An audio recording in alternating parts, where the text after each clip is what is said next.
So, dear students, in this topic we will discuss sum of two subspaces. तो इसमें हमारे पास अब है क्या? सबसे पहले तो linear sum of two subspaces. अब यहाँ पे W1 और W2 हमें दो सबस्पेसेस दिए हुए हैं एक वेक्टर स्पेस V के over the field F। Then linear sum of W1 and W2 is denoted by W1 plus W2 and is defined as। अब कैसे? देखो ये लीनियर सम हो गया, केवल हमने इनको ऐड किया है। पहला एलिमेंट पहले में वेक्टर स्पेस में से आएगा, दूसरा एलिमेंट दूसरे वेक्टर स्पेस में से आएगा। देखो जो सबस्पेस है वो वेक्टर स्पेस तो है ही है, तो यानी कि जो ये U एलिमेंट है ये W1 में से बिलोंग करता है और V एलिमेंट W2 में से बिलोंग करता है। इसके अलावा अब देखो जैसे कोई एक एलिमेंट है U एलिमेंट W1 में बिलोंग करता है, तो U प्लस 0 भी W1 में भी बिलोंग करेगा, क्योंकि W1 क्या है? सबस्पेस, और वो सबस्पेस क्या होता है? जो भी वेक्टर स्पेस है closed under vector addition and scalar multiplication. तो अगर मैं U प्लस 0 भी लिख लेती हूँ तो भी कोई प्रॉब्लम नहीं, पर ये U प्लस 0 किसके अंदर भी बिलोंग करता है? W1 प्लस W2 में। क्यों? क्योंकि 0 आइडेंटिटी एलिमेंट W2 का भी है, W1 का भी है, W2 का भी है। तो ये वाली वैल्यू अगर मैं इसको U प्लस 0 लिख लेती हूँ तो पहला एलिमेंट किस में से आया? W1 में से, और 0 एलिमेंट किसका मैंने ले लिया? W2 का। तो ये लीनियर सम हो गया और किस में बिलोंग कर गया? W1 प्लस W2 में। अब क्योंकि ये वाला अकेला U एलिमेंट ही, क्योंकि U प्लस 0 को मैं U लिख सकती हूँ, तो जो एलिमेंट W1 प्लस W2 के अंदर है U प्लस 0, वो एलिमेंट U किसके अंदर हो गया? W1 प्लस W2 में हो गया। पर मैंने स्टार्ट कहां से किया था? स्टार्ट मैंने W1 से किया था, और यही सेम एलिमेंट किस में शो कर दिया? W1 प्लस W2 में शो कर दिया। तो इसका मतलब क्या हो गया कि जो ये W1 है सबस्पेस, ये पूरी तरीके से कंटेन करता है W1 प्लस W2 के अंदर। इसी तरीके से बिल्कुल सेम वे से हम यहाँ पे शो कर सकते हैं कि W2 भी कंटेन करेगा W1 प्लस W2 में। हम यहाँ 0 प्लस V लेके शो कर देंगे और दिखा देंगे कि W2 भी W1 प्लस W2 के अंदर कंटेन करता है। अब देखो W1 भी कंटेन करता है, W2 भी कंटेन करता है W1 प्लस W2 में, तो इसका मतलब क्या हो गया कि इनकी यूनियन भी कंटेन करेगी W1 प्लस W2 में।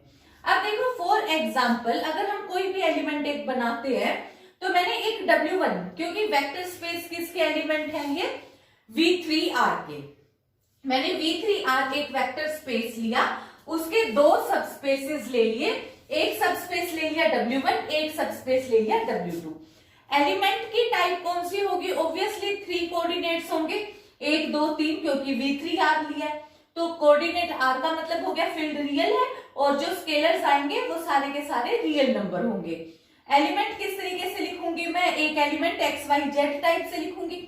पहले W1 स्पेस पे क्या कंडीशन हमारे को इंपोज करके दी हुई है कि जब हम इन तीनों कोफिशिएंट्स को ऐड करते हैं W1 वेक्टर स्पेस के अंदर, वो एलिमेंट्स हैं जिनको ऐड करो तो 0 बन जाता है, और W2 सब स्पेस पे हमें ये कंडीशन दी हुई है कि X is equal to Z, यानी कि पहला और तीसरा एलिमेंट सेम है। और अब मुझे वेक्टर स्पेस का कोई भी एनी एलिमेंट इस तरीके से लिख के बताना है कि क्या मैं W1 प्लस W2 का एक एलिमेंट लिखूं सम करके, और वो एलिमेंट वेक्टर स्पेस V3R के अंदर बिलोंग करता हो। अब मैंने क्या कंसीडर कर लिया? XYZ कोई भी एलिमेंट मैंने कंसीडर किया V3R का, ठीक है। अब ये XYZ किसका एलिमेंट है? V3 का। अब इसके कंडीशन के अकॉर्डिंग W1 का एलिमेंट मुझे कैसे लेना था कि इन तीन एलिमेंट्स का सम करूं तो 0 हो, तो मैंने क्या एलिमेंट ले लिया? x/2 minus Z minus x/2। देखो अब इनको ऐड करो तो ये कट गया, ये कट गया, तो ये 0 बन गया ना। x plus y plus z is equal to 0। XYZ का मतलब केवल XYZ नहीं, एनी नंबर, आर्बिट्ररली कोई भी नंबर हो सकता है, ये हमें पता है। तो ये वाली वैल्यू अपने पास क्या हो गई? इन तीन का सम किया तो ये 0 आ रहा है। अब इसका सम करो, देखो अब यहाँ कंडीशन क्या थी, x should be equal to z। तो जब मैंने देखा तो यहाँ पे फर्स्ट और थर्ड एलिमेंट मैंने सेम ले लिया, x over 2, और ये बीच वाला एलिमेंट मैंने कंसीडर कर लिया y प्लस z। और इस तरीके से कंसीडर किया कि जब मैं इन दोनों को ऐड करूं तो ये x y z होना चाहिए। देखो x/2 प्लस x/2 कितना हो गया, x हो गया। अब इसको और इसको ऐड करो तो z कट गया, कितना आ गया, y आ गया। अब इसमें से x over 2 कट गया और यहाँ पे कितना आ गया थर्ड पोजीशन पे z। यानी कि जो V3 एलिमेंट है मैं उसको एक्सप्रेस कर पाई हूं W1 प्लस W2 की शेप में। अब मैं ये भी बता रही हूं तुम्हारे को कि ये एक्सप्रेशन यूनिक नहीं होता। यहाँ पे अब यही वाला एलिमेंट एक्स वाई जेड, देखो अब मैंने दोबारा इसी सेम एक्स वाई जेड को इस तरीके के एक्सप्रेशन में और लिख दिया। कैसे, देखो अब इन तीनों को ऐड करो, इन तीनों को ऐड करो तो x से x कट गया, z से z कट गया, तो ये क्या हो गया x plus y plus z 0 हो गया। अब इधर देखो फर्स्ट और थर्ड एलिमेंट सेम हो गया, ठीक है। तो यहाँ पे फिर अब मैंने क्या किया, इन दोनों को ऐड किया, तो यहाँ पे आंसर क्या आया, यहाँ पे आंसर मेरे पास आ गया x। इन दोनों को ऐड किया तो देखो x और z यहां से कट गए, कितना आंसर आया y। इनको ऐड किया तो आंसर क्या आया z। अब ये तो मैंने यहाँ पे तुम्हारे को दो एक्सप्रेशन x y z के W1 प्लस W2 की शेप में लिख के बताई हैं, और ऐसे इनफाइनाइट मैनी एक्सप्रेशंस हो सकते हैं। तो हम यहां से इस कंक्लूजन पे पहुंचे हैं कि जो V3R को जब हम W1 प्लस W2 की कॉम्बिनेशन में लिखते हैं तो ये एक यूनिक एक्सप्रेशन नहीं होता। Now we have a theorem in which if W1 and W2 are subspaces of a vector space V over field F, then we have to prove that W1 plus W2 is a subspace of V over field F। तो इसके लिए हमने यहाँ पे क्या किया, क्योंकि हमें पता है देखो W1 और W2 क्या है, दो सबस्पेसेस हैं वेक्टर स्पेस VF के। तो हमने एक एलिमेंट कंसीडर कर लिया W जो कि बिलोंग करता है W1 प्लस W2 में। तो जो W एलिमेंट है उसको मैं किस तरीके की शेप का एलिमेंट कंसीडर करूंगी, that will be of type W1 plus W2 where this W1 belongs to this W1 and this W2 belongs to this W2। ये कोई भी एनी एलिमेंट हो सकता है इस तरीके की कंडीशंस के साथ। अब जो ये W एलिमेंट है ये equal to W1 plus W2 है, और ये जो W1 और W2 है ये दोनों एलिमेंट वेक्टर स्पेस के अंदर भी बिलोंग करते हैं। क्यों, क्योंकि W1 और W2 सब स्पेस है वेक्टर स्पेस के, तो यानी कि सबसेट तो है ही है वेक्टर स्पेस के। तो जो W1 और W2 का हर एक एलिमेंट वेक्टर स्पेस V के अंदर तो बिलोंग करता ही करता है।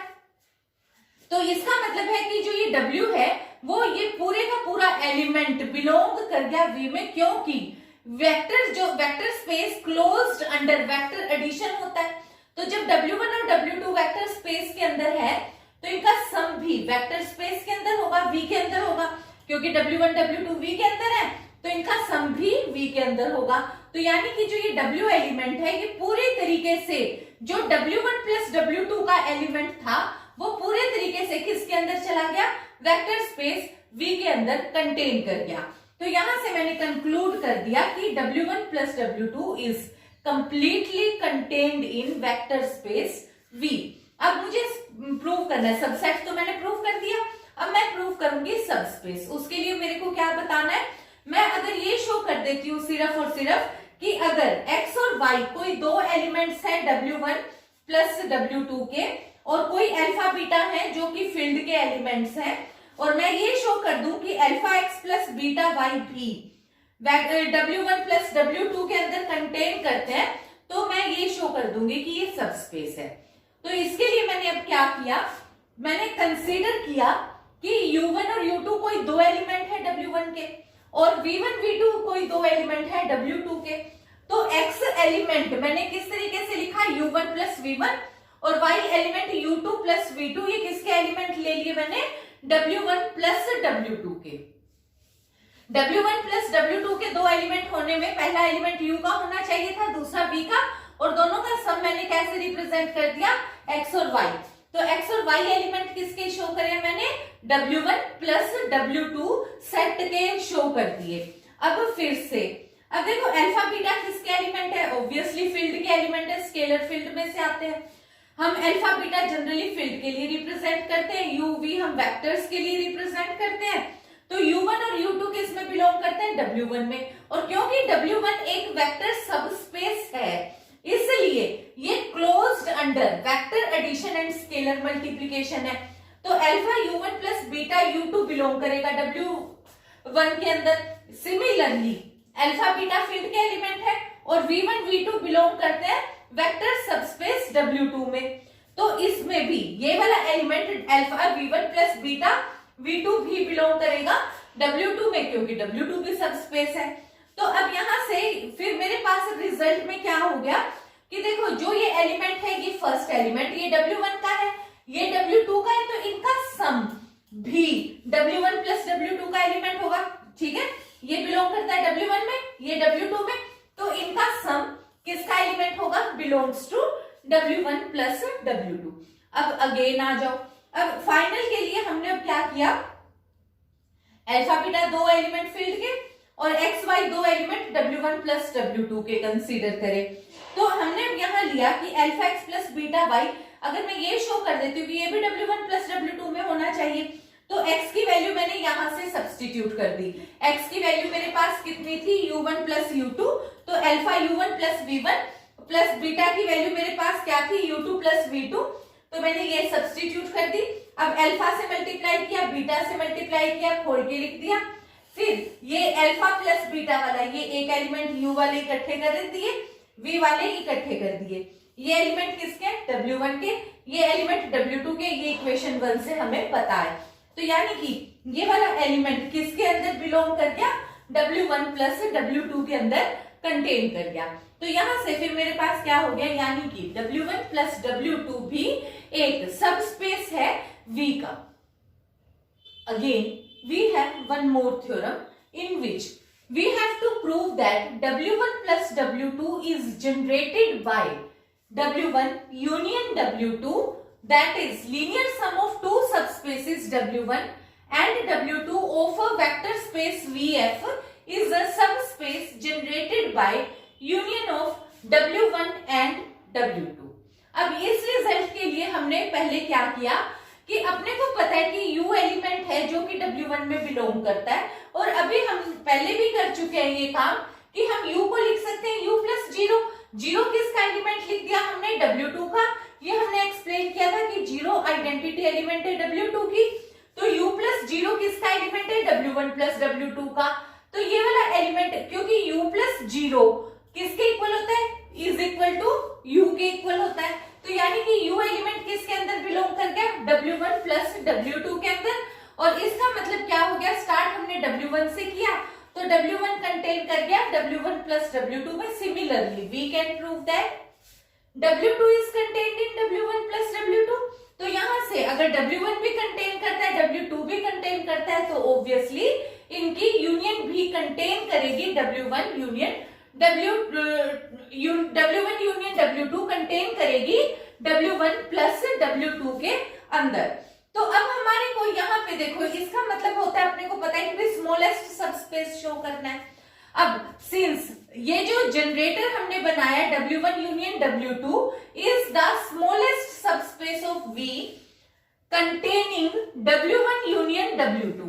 अब और इसमें अभी हमने लास्ट आर्टिकल किया तो हमने किया कि W1 अगर सबस्पेस है, W2 सबस्पेस है, तो W1 प्लस W2 भी एक सबस्पेस होगा।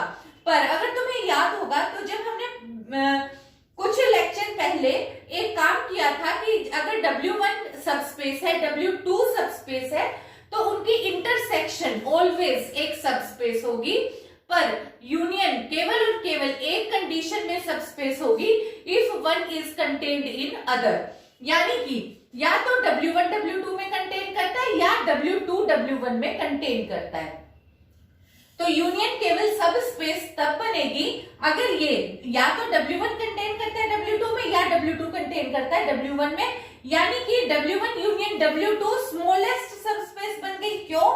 क्योंकि या तो ये W1 है या ये W2 है।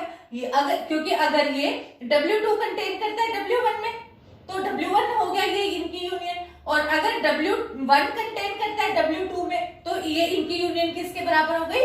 W2 के बराबर हो गई। और हमें पता है कि W1 भी और W2 भी दोनों क्या है? सबस्पेस है, तो उनकी यूनियन क्या होगी? सबस्पेस होगी और यूनियन में वो स्मॉलेस्ट सबस्पेस हो जाएगी जो कि पूरी की पूरी तरीके से W1 प्लस W2 के अंदर कंटेन करती है। और W1 प्लस W2 भी एक सबस्पेस है, ये हम अभी लास्ट आर्टिकल में प्रूव कर चुके हैं।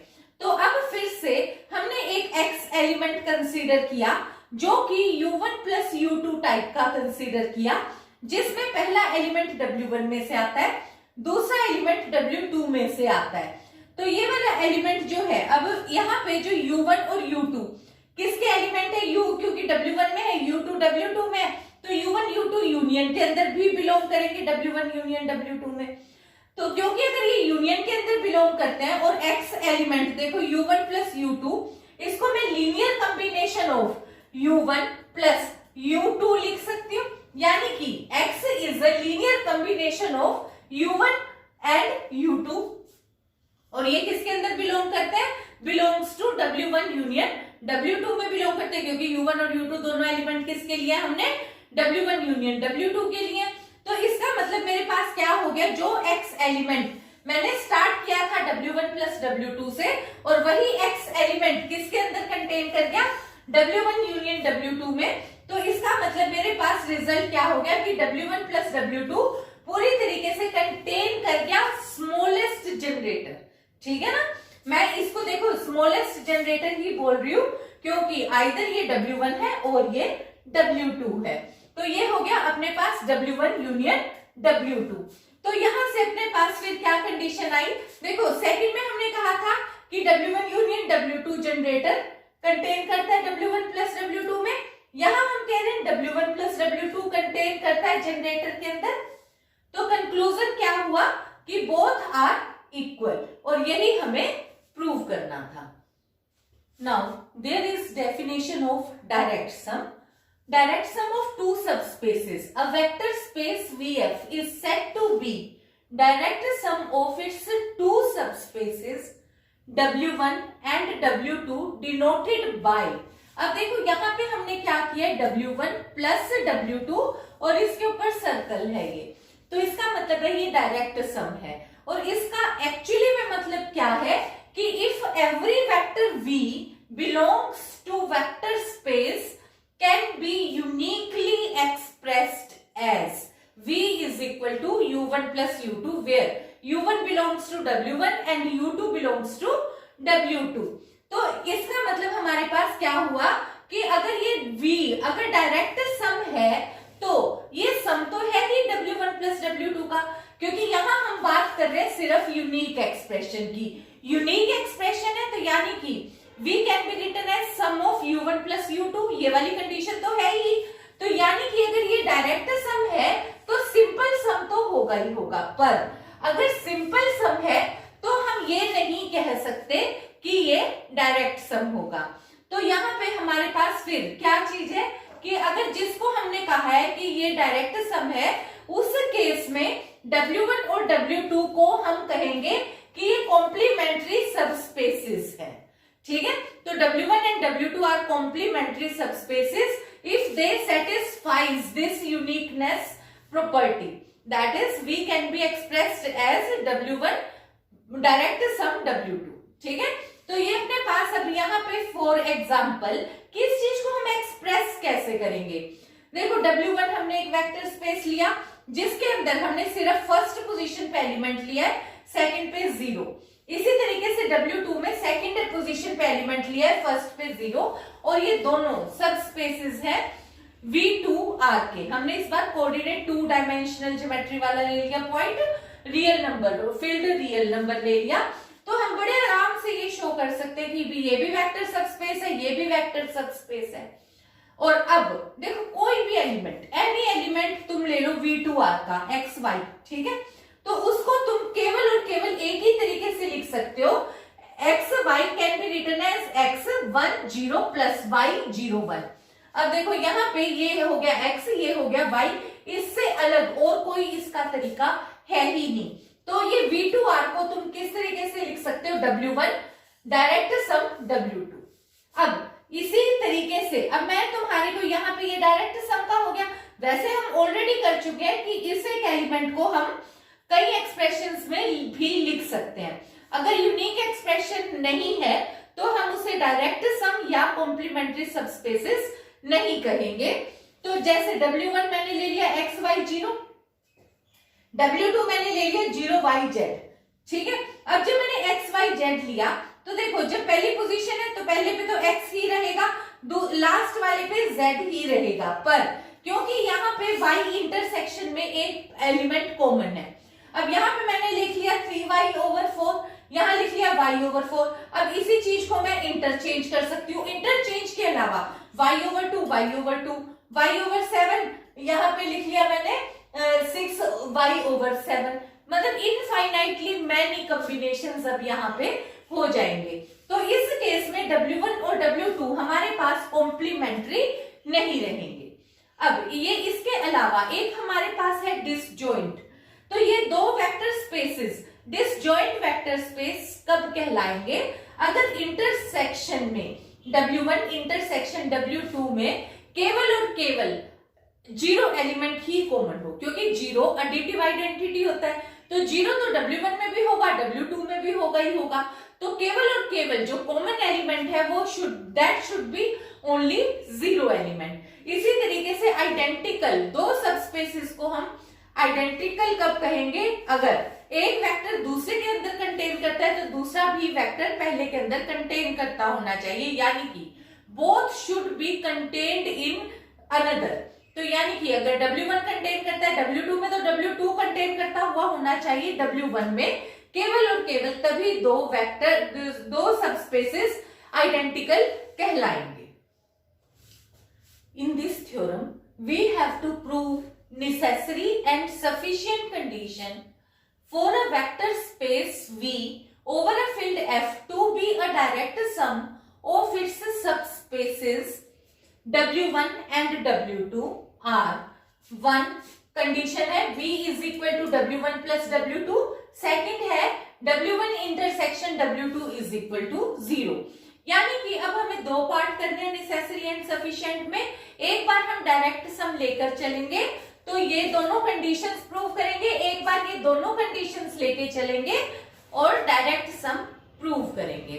फर्स्ट में हमने कंसीडर कर लिया कि डायरेक्ट सम है कि let us consider V is equal to direct sum of W1 and W2, और इसका मतलब हमारे पास ये ऑब्वियस है कि V will be equal to W1 plus W2, क्योंकि डायरेक्ट सम में सम तो है ही, वहां पे बस कंडीशन क्या हो जाती है कि यूनिक एक्सप्रेशन है, एक से ज्यादा एक्सप्रेशन नहीं हो सकते पर एक तो है। तो यानी कि by definition of direct sum every vector V belongs to V can be written uniquely as V is equal to U1 plus U2, where U1 belongs to W1 and U2 belongs to W2। अब फिर इसके बाद हमने consider कर लिया कि अब अपने पास दूसरी कंडीशन क्या है कि पहली कंडीशन तो ये हो गई कि V is equal to W1 plus W2। अब मुझे ये शो करना है कि इनका जो इंटरसेक्शन है वो सिंगलटन एलिमेंट जीरो है। मैं कंसीडर कर लेती हूँ कि सिंगलटन एलिमेंट जीरो नहीं है, यानी कि एलिमेंट जो है वो केवल जीरो नहीं है, उसके अलग भी कोई एलिमेंट है V which is not equal to 0। तो इसका मतलब क्या हो गया, क्योंकि वो इंटरसेक्शन में है तो V W1 में भी है W2 में भी है, और हमें ये भी पता है कि W1 और W2 दोनों किसके सबस्पेसेस है, वेक्टर स्पेस V के, और इंटरसेक्शन पूरी तरीके से वेक्टर स्पेस में कंटेन करती है। तो जो ये एलिमेंट V है ये पूरी तरीके से वेक्टर स्पेस V के अंदर बिलोंग करेगा। तो अगर ये वेक्टर स्पेस V के अंदर बिलोंग करता है एलिमेंट, तो इस एलिमेंट को मैं 0 प्लस V भी लिख सकती हूँ, क्योंकि वेक्टर के जो एलिमेंट है उस वो क्लोज्ड अंडर एडिशन के तरीके से हम लिख सकते हैं। और 0 तो हमें पता ही है कि W1 के अंदर भी बिलोंग करता है, W2 के अंदर भी बिलोंग करता है। तो मैंने V को कैसे लिख लिया, एक बार 0 प्लस V के शेप में लिख लिया, एक बार V प्लस 0 की शेप में लिख लिया, यानी कि यहाँ पे 0 W1 में बिलोंग करता है और V W2 में बिलोंग करता है। इधर ये जो एलिमेंट है V, ये वाला एलिमेंट W1 में बिलोंग करता है और 0 W2 में बिलोंग करता है। लेकिन ये तो कंट्राडिक्शन हो गई। कैसे? कि जो ये V एलिमेंट है, ये वाला V एलिमेंट मैंने दो तरीके से एक्सप्रेस कर दिया, 0 प्लस V और V प्लस 0। जबकि मेरे पास डायरेक्ट सम की डेफिनेशन के अकॉर्डिंग क्या था कि जो कोई भी एलिमेंट डायरेक्ट सम के अंदर एग्जिस्ट करता है that can be uniquely expressed. तो यानी कि ये कंट्राडिक्शन हो गई, यानी कि केवल और केवल 0 ही एक ऐसा एलिमेंट है जो कि इसकी इंटरसेक्शन के अंदर बिलोंग करता है। तो यानी कि W1 इंटरसेक्शन W2 क्या आया? एक सिंगलटन 0 सेट का एलिमेंट आया है। तो अब हम आ गए सेकंड पार्ट पे। सेकंड पार्ट में हमने कंसीडर कर लिया कि V जो है वो W1 प्लस W2 है, लीनियर सम ऑफ दो वेक्टर स्पेसेस का, और इनकी इंटरसेक्शन में केवल और केवल 0 एलिमेंट कॉमन है। अब मुझे ये शो करना है कि ये डायरेक्ट सम है। तो इसके लिए मैंने क्या कंसीडर किया कि पहले तो V is equal to W1 plus W2 है, फिर इनकी इंटरसेक्शन 0 है। तो मैंने एक एलिमेंट V कंसीडर किया जो कि वेक्टर स्पेस में बिलोंग करता है और जिसको मैंने U1 प्लस U2 में लिख लिया, क्योंकि मेरे को दिया हुआ है कि V is equal to W1 plus W2, मैं मान के चली हूं। तो इसका मतलब हो गया V is equal to U1 plus U2। ये V एलिमेंट हो गया वेक्टर स्पेस का, ये हो गया W1 का, ये एलिमेंट हो गया W2 का। अब मैं ये कंसीडर कर लेती हूँ कि जो ये एक्सप्रेशन है, मान लो ये यूनिक नहीं है, क्योंकि डायरेक्ट सम दिखाने के लिए मुझे क्या शो करना है कि जो कोई भी एलिमेंट है वो यूनिकली एक्सप्रेस्ड है। मैं मान लेती हूँ कि ये यूनिक एक्सप्रेशन नहीं है, यानी कि जो ये V एलिमेंट है केवल और केवल एक U1 प्लस U2 से रिप्रेजेंट नहीं होता, कोई और भी तरीके से मैं इसे एक्सप्रेस कर सकती हूँ। तो इसका सेकंड एक्सप्रेशन मैंने कंसीडर कर लिया W1 plus W2, where W1 belongs to capital W1 and W2 belongs to capital W2। अब जो ये एलिमेंट है V, ये तो सेम ही है, तो इसका मतलब हो गया कि ये U1 plus U2 is equal to W1 plus W2 हो गया। तो यानी कि यहां से इसको मैं W1 को इस साइड ले गई, W2 को इस साइड, तो U1 minus W1 will be equal to W2 minus U2। इधर से फिर मेरे पास अब क्या करना है कि W1 और W2 दोनों ही सबस्पेसेस हैं। अगर U1, तो ये W1 और W2 सबस्पेसेस है। U1 और W1 किसके अंदर बिलोंग करते हैं? कैपिटल W1 में। तो इनका जो माइनस है, क्योंकि ये सबस्पेस है, सबस्पेस क्लोज्ड अंडर एडिशन है, वेक्टर एडिशन, और यहाँ पे और ये दोनों एलिमेंट्स इनकी एडिशन, और एडिशन के अलावा हमने ये भी करा कि उनका माइनस भी, क्योंकि जो भी स्केलर्स का मल्टीपल के साथ भी, तो ये माइनस के साथ भी, तो U1 minus W1 belongs to W1 होगा, क्योंकि हम लेते हैं closed under vector addition and scalar multiplication. और हमने ये रिजल्ट्स किए हुए कि अगर कोई एलिमेंट बिलोंग करता है तो उसका इनवर्स, यानी कि अगर W बिलोंग करता है तो माइनस W भी वेक्टर स्पेस का ही एलिमेंट होता है। तो अगर U बिलोंग करता है, माइनस W बिलोंग करता है, U माइनस W भी बिलोंग करेगा। बिल्कुल इसी तरीके से U2 W2, तो W2 माइनस U2 भी W2 के अंदर बिलोंग करेगा। तो अब हमारे पास यहाँ पे वैल्यू क्या आ गई कि ये एलिमेंट W1 के अंदर है, ये एलिमेंट W2 के अंदर है, और ये दोनों एलिमेंट्स हमारे पास इक्वल है।